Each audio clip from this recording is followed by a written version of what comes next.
چہرے پہ کپڑا ڈالا اور عرب دستور کے اعتبار سے ایک پہاڑ کے اوپر چڑھ گئیں، اور جیسے کپڑا ہلانے کا ایک دستور تھا کہ کوئی ضرورت مند شخص ہو تو اس طرح کرے، لوگ مدد کو آ جاتے تھے۔ چنانچہ ان کو ایک طرف سے گرد اڑتی ہوئی دکھائی دی، تو تھوڑی دیر کے بعد کچھ لوگ آ گئے، انہوں نے دیکھا کہ کوئی خاتون ہے، کوئی ہے بہرحال پہاڑ کے اوپر جو ضرورت مند ہے۔ چنانچہ یہ لوگ چڑھے، انہوں نے بتایا کہ میں صحابی رسول ابو ذر غفاری کی بیوی، ان کا انتقال ہو گیا۔ ان کا انا للہ و انا الیہ راجعون۔ اصل میں یہ حکم پورا کرانا تھا۔ بیوی نے جب پوچھا تھا کہ آپ باہر نہیں گئے، آپ کو کیسے پتہ چلا کہ چند نوجوان جنتی آئیں گے، وہ دفن کریں گے اور ان کے کھانے کا بھی نظم کرنا؟ تو انہوں نے بتایا کہ ایک مرتبہ میں مسجد میں داخل ہوا، اللہ کے رسول صلی اللہ علیہ وسلم نے مجھے دیکھا، فرمایا بیچارہ اکیلے ایمان لایا، اکیلے ہی زندگی گزارے گا، اکیلے ہی وفات ہوگی، اور چند نوجوان جنتی اس کی تجہیز تکفین کا انتظام کریں گے۔ سب کا شہر میں انتقال ہو چکا، جتنے وہاں بیٹھے ہوتے، میں ایک تھا اکیلے صرف۔ وہ بات زبان نبوی پہ آئی ہے، وہ بات پوری ہوگی، نبی صلی اللہ علیہ وسلم فرمایا پوری ہوگی۔ چنانچہ اللہ نے دیکھی یہ انتظام کیا کہ وہاں حج میں بلایا جا رہا، جبکہ ارکان شروع ہو گئے، یہ آئے اور آنے کے بعد انا للہ پڑھا، نیچے آئے، ان کی تجہیز تکفین کا انتظام کیا۔ قصہ لمبا ہے، مجھے اس پہ نہیں جانا۔ مجھے یہ بتانا کہ عبداللہ ابن مسعود رضی اللہ تعالیٰ عنہ، یہ جو صحابی ہیں، یہ فرما رہے ہیں اس آیت کے بارے میں، ھذا اجمع آیۃ فی القرآن لخیر یمتثل ولشر یجتنب۔ قرآن کریم کی سب سے جامع آیت ہے، کوئی خیر کی چیز چھوڑی نہیں گئی جو اس میں آئی نہ ہو، کوئی شر نہیں ہے جس کو بیان اللہ تعالیٰ نہ کر دیا، اور 3 جملوں میں۔ اس میں سب سے پہلے حکم دیا گیا عدل کا، ان اللہ یأمر بالعدل، اور ابن عربی رحمہ اللہ ایک بہت بڑے مفسر ہیں، وہ ترجمہ کرتے ہیں عدل کے معنی آتے ہیں برابری کے، کہ بھئی جتنا ہم نے آپ سے لیا ہے اتنا آپ کے ساتھ کر لیں۔ قرآن میں اجازت دی گئی وَإِنْ عَاقَبْتُمْ فَعَاقِبُوا بِمِثْلِ مَا عُوقِبْتُمْ بِهِ، اگر بدلہ لینا ہے تو اتنا ہی جتنا کیا گیا، اس سے زائد نہیں۔ تو برابری کا ترجمہ ہوتا ہے۔ برابری کس چیز میں؟ اللہ اور بندے کے بیچ، اس میں بھی برابری ہونا چاہیے۔ بندے کو اپنی ذات کے ساتھ، اس میں بھی برابری کرنا چاہیے۔ بندے کو بندے کے ساتھ، اس میں بھی برابری کرنا چاہیے۔ اللہ کے ساتھ برابری کا کیا مطلب؟ اللہ کے ساتھ برابری کا مطلب یہ ہے کہ جب اللہ کو ہم نے خالق مانا، مالک مانا، احکم الحاکمین مانا، تو پھر اب مدد اگر مانگنا ہے تو کہیں اور جائیں گے؟ سر جھکائیں گے تو اللہ کے سامنے۔ مرض صحت کا مسئلہ ہوگا کہاں رکھیں گے؟ اللہ کے دربار میں۔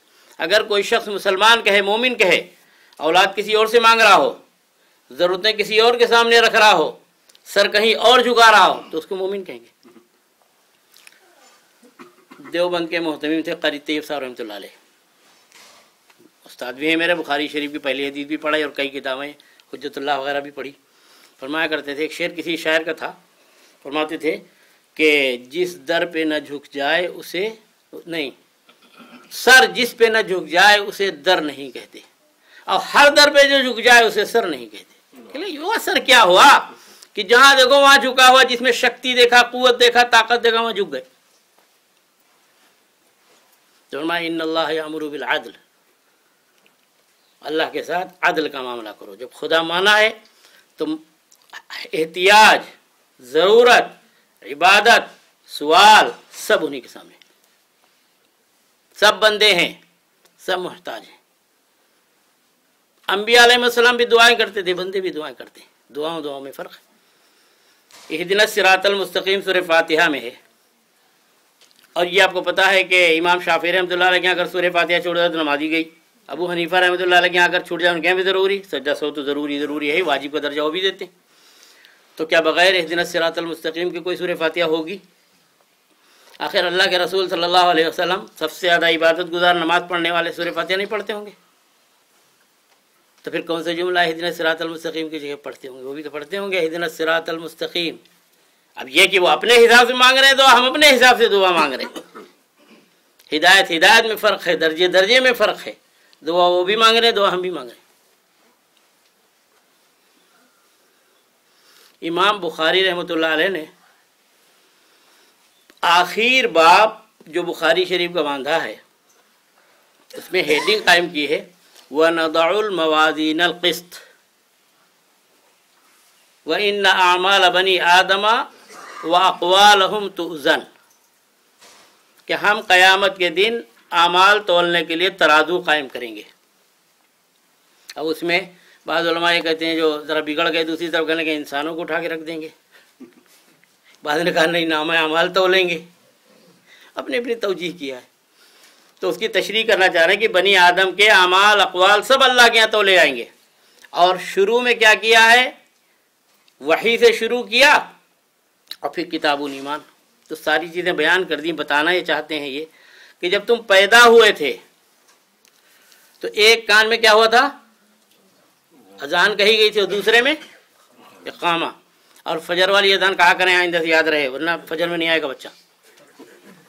جب الصلاۃ خیر من النوم نہیں کہیں گے فجر کیسے پڑھے گا؟ وہ کہے گا ہمارے ابا نے ہم کو سکھایا نہیں، ہمارے ابا نے 4 سکھائی تھی 4 پڑھتے ہیں۔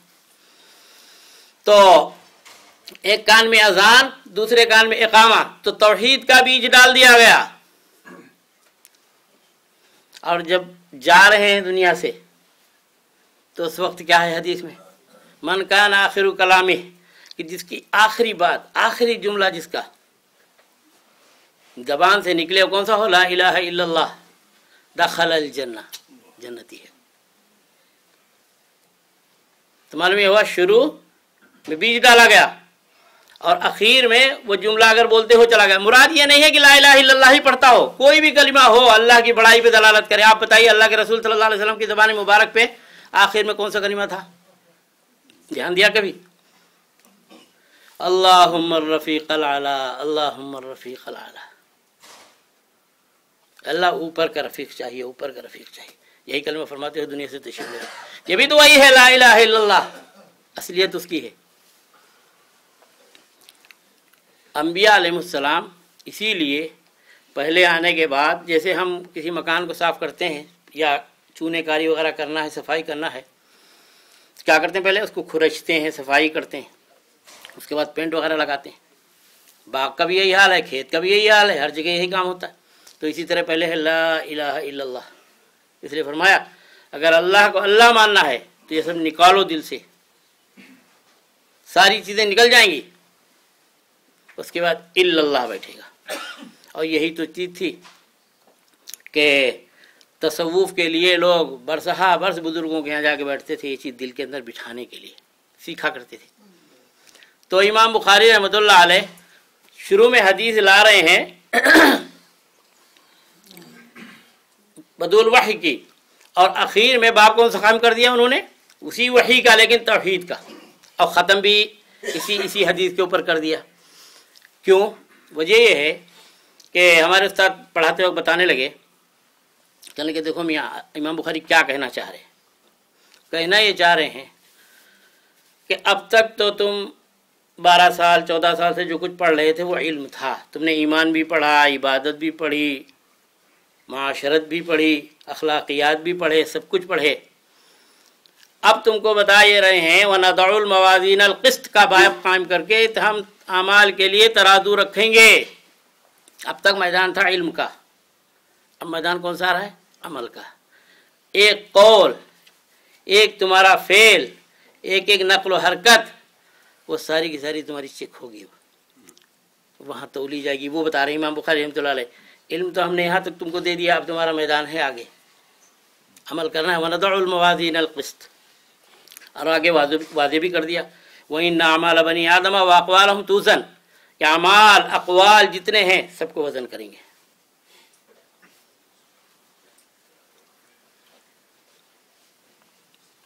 تو پتہ یہ چلا کہ انسان جو جملہ بولتا ہے، اور جیسے محی الدین ابن عربی رحمۃ اللہ علیہ کے حوالے سے میں نے نقل کیا تھا کہ علامہ شبیر مسا عثمانی رحمۃ اللہ علیہ نے جب پاکستان کے ریڈیو کا افتتاح کیا ہے تو انہوں نے یہ بات تقریر میں کہی تھی کہ وہ 500 برس پہلے لکھ چکے، محی الدین ابن عربی رحمۃ اللہ علیہ شیخ اکبر جن کو کہتے ہیں، اور فتوحات کا حوالہ دیا تھا کتاب کا نام، کہ 500 برس پہلے یہ لکھ چکے انسان جو جملہ بولتا ہے وہ ہوا میں تحلیل نہیں ہوتا، فضا میں وہ ضائع نہیں ہوتا، وہ سب موجود ہے۔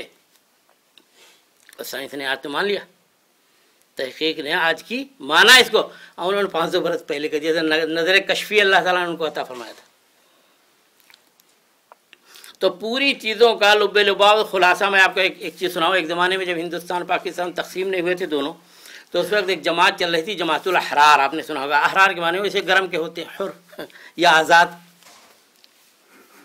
حر سے لے لیں اگر تو حرارت ہے، گرمی ہے، حر سے لے لیں تو آزادی ہے. تو خیر آزادی کی ایک تحریک چل رہی تھی. اس میں ایک بہت بڑے امیر تھے، مولانا حبیب الرحمن صاحب، رئیس الاحرار کہلاتے تھے. اور وہ کسی مولوی لوگ جلدی مانتے نہیں تھے، مطلب سیاسی میدان کا آدمی ہو اور کام تو یہی ہے. مولوی لوگ تو ایسے بیٹھے رہتے ہیں، قال اللہ قال رسول پڑھاتے رہتے ہیں، کہتے تھے. تو ایک مرتبہ وہ جا رہے تھے رائے پور ایک جگہ، تو راستے سے گزرے سہارنپور میں شیخ زکریا صاحب سے ملاقات ہوئی رحمہ اللہ. ان سے کہنے لگے دیکھو میں مانتا ہوں تو تم کو ہوں نہیں، مگر ایک بات بتاؤ تصوف کا کیا مطلب. 8 دن کے بعد واپس ہوں گا، سوال جواب سوچ کے رکھنا. گیا سنو سنو سنو سنو 8 سال کہاں اس کی زندگی کا بھروسہ، ابھی جواب لیے جاؤ. کہنے لگے اس کا پورا خلاصہ تصوف کا ہے تصحیح نیت، اپنی نیت کو ٹھیک کر لینا. اب وہ کہنے لگے، میں گیا اور میں کہہ گیا جتنے اعتراضات آئیں گے کہا سب لے کے آنا، ہم حل کریں گے. پھر شیخ زکریا صاحب رحمۃ اللہ علیہ فرمایا. کہنے لگا 8 دن کے بعد میں جب واپس آیا تو میں نے کہا یار زکریا میں آپ کو مانتا ہوں تو ہوں نہیں، لیکن میں نے 8 دن زور لگا لیا، کوئی سوال آیا نہیں ذہن میں، تم نے ایسا جواب دے دیا. تو مطلب کیا ہوا؟ تصحیح نیت. آدمی کوئی کام کرے اور نیت صحیح کر لے تو اس کے جواب دینے کا، ملنے کا انداز بالکل الگ ہوگا. اب مثال کے طور پر کسی شخص نے ہمارے خلاف کوئی مضمون لکھ دیا، کوئی کتاب لکھ دی، اب ہم جب جواب دینے کے لیے چلیں گے تو ہمارا لہجہ تیز ہو جاتا ہے. مفتی شفیع صاحب رحمۃ اللہ علیہ کے بارے میں ہے کہ میں نے قادیانیت کے خلاف شروع میں ایک کتاب لکھی، ایک قادیانی کا خط آیا میرے پاس. کہنے لگے اتنا مجھے افسوس ہوا اس کے بعد اپنے اوپر، اور میں نے اس میں کچھ تیز جملے استعمال کیے تھے. اس نے کہا کہ آپ کے دلائل اتنے مضبوط تھے کہ میں فوراً توبہ کر لیتا، لیکن لہجہ آپ کا اتنا سخت ہے کہ اس کی وجہ سے میں رک گیا. مفتی صاحب نے کہا میں نے پوری کتاب پھر سے پڑھی، وہ سارے جملے جو تیز تھے میں نے نکالے، مضمون کو اپنا نرم کیا کہ نیت جب اصلاح کی ہے تو پھر اس وقت اپنی مضمون نگاری نہیں دکھانا ہے. تو ڈاکٹر عبدالحی صاحب رحمۃ اللہ علیہ کا ایک جملہ ہے کہ اپنی زندگی کا زاویہ نگاہ بدل لو. زاویہ نگاہ مطلب ان کا کوئی کام بھی کرنے کے لیے چلو، اگر نیت درست کرو کہ صرف اللہ کے واسطے کریں تو واش روم جانا بھی عبادت ہے فرمایا کرتے تھے. بھائی آدمی واش روم جا رہا، بیوی کے قریب جا رہا، کھانا کھا رہا، اور یہ نیت ہے کہ بھئی جو پیٹ میں گرانی ہے، بوجھ ہے، ثقل ہے، وہاں جانے کے بعد دور ہوگا، عبادت میں بشاشت ہوگی، ہلکے ہوں گے، آرام سے نماز پڑھ سکیں گے، تلاوت کر سکیں گے، دنیا میں حلال کمائی بھی آسانی سے کما سکیں گے. ورنہ یہ بتائیے پیٹ میں درد ہو رہا ہو، نہ کمائی میں دل لگتا، نہ مسجد میں دل لگتا، نہ پیچیک بنتا، ادھر بھی گڑبڑ ادھر بھی گڑبڑ. جب رائے درست نہیں ہوتی آدمی کی، پیشاب لگایا آدمی ادھر سے ادھر کرے گا، پتہ نہیں کیا سے کیا لکھ دے وہاں مثل کے اندر، فائل کے اندر کچھ اور کر دے گڑبڑ. تو معلوم ہے حلال کمائی کمانے کے لیے بھی یہ عبادت نیت صحیح کرے. کسب الحلال فریضۃ بعد الفریضہ، اللہ کے رسول صلی اللہ علیہ وسلم نے ارشاد فرمایا حلال کمائی کمانا بھی فرائض کے بعد ایک عبادت ہے. اسی کے ساتھ جیسے نماز پڑھنا ایک عبادت ہے، روزے رکھنا عبادت ہے، وہ بھی ایک عبادت ہے. تو یہ جو اللہ تعالیٰ نے فرمایا اس میں ان اللہ یأمر بالعدل، کہ اللہ تعالیٰ تم کو عدل کا حکم دیتے ہیں. تو عدل ایک تو ہے اللہ کے ساتھ، کہ جب اللہ کو اللہ مانا تو پھر ضرورت انہی کے سامنے، احتیاج انہی کے سامنے، سر جھکے گا تو انہی کے سامنے، سوال ہوگا تو انہی سے ہوگا، ضرورتیں پوری ہوں گی تو وہیں سے ہوں گی. پھر چکر قبروں کے نہیں لگائیں گے، پھر ادھر ادھر کے طواف نہیں ہوں گے. طواف تو صرف ایک کعبۃ اللہ کا، مانیں گے سب کو، مانگیں گے کسی سے نہیں اللہ کے علاوہ. ماننے کا حکم ہے، مانگنے کا نہیں. دوسری چیز ہے اپنی ذات کے ساتھ آدمی انصاف کرے. اپنی ذات کے ساتھ کیا مطلب؟ جسمانی بھی روحانی بھی. جسمانی تو یہ ہوا، حدیث میں ہے اللہ کے رسول صلی اللہ علیہ وسلم نے ارشاد فرمایا کہ اگر کسی شخص نے اپنے آپ کو پہاڑ سے گرا کے ہلاک کر لیا تو قیامت تک جہنم میں اسی طرح پہاڑ بنایا جائے گا، اوپر چڑھے گا گرے گا، اوپر چڑھے گا گرے گا، اسی طرح جہنم میں رہے گا. کسی شخص نے زہر اگر پی لیا تو حدیث میں ہے کہ زہر کی اپڑیا اس کو پکڑائی جائے گی اور جہنم میں ڈالیں گے، فرمایا کہ پیتا رہے مرتا رہے اسی طرح قیامت تک. یہ اس نے حق ادا نہیں کیا اپنے بدن کا. اور کسی نے اپنے آپ کو قتل کر لیا تو چھری پکڑائی جائے گی، لے اسی طرح قتل کرتا رہے اور جہنم میں رہے. اللہ کے رسول صلی اللہ علیہ وسلم مسجد نبی میں تشریف لائے، دیکھا کہ رسی بندھی ہوئی. لوگوں سے پوچھا کیسی ہے؟ بتایا حضرت زینب نے باندھا کہ جب عبادت کرتے کرتے سست ہو جاتی ہیں تو اس سے لٹک جاتی ہیں، ذرا چستی آ جاتی ہے، فرمایا کھول کے پھینک دو. بیوی کا مسئلہ تھا، کھول کے پھینکو. لوگوں کو مسئلہ بھی بتانا تھا.